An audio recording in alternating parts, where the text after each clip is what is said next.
اللہ نے فرمایا کہ اے نوح وہ تیرے گھر والوں میں نہیں ہے، وہ تو سراسر بد عمل ہے، تو جس چیز کی تم کو حقیقت معلوم نہیں اس کے بارے میں مجھ سے درخواست ہی نہ کرو، اور میں تم کو نصیحت کرتا ہوں کہ نادان نہ بنو۔ نوح نے کہا پروردگار میں تجھ سے پناہ مانگتا ہوں کہ ایسی چیز کی تجھ سے درخواست کروں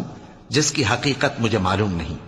اور اگر تو مجھے نہیں بخشے گا اور مجھ پر رحم نہیں فرمائے گا تو میں تباہ ہو جاؤں گا۔ حکم ہوا کہ نوح ہماری طرف سے سلامتی اور برکتوں کے ساتھ جو تم پر اور تمہارے ساتھ کی جماعتوں پر نازل کی گئی ہیں اتر آؤ، اور کچھ اور جماعتیں ہوں گی جن کو ہم دنیا کے فوائد سے بہرہ مند کریں گے، پھر ان کو ہماری طرف سے عذاب علیم پہنچے گا۔ یہ حالات غیب کی خبروں میں سے ہیں جو ہم تمہاری طرف بھیجتے ہیں، اور اس سے پہلے نہ تم ہی ان کو جانتے تھے اور نہ تمہاری قوم ہی ان سے واقف تھی، تو صبر کرو کہ انجام پرہیزگاروں ہی کا بھلا ہے۔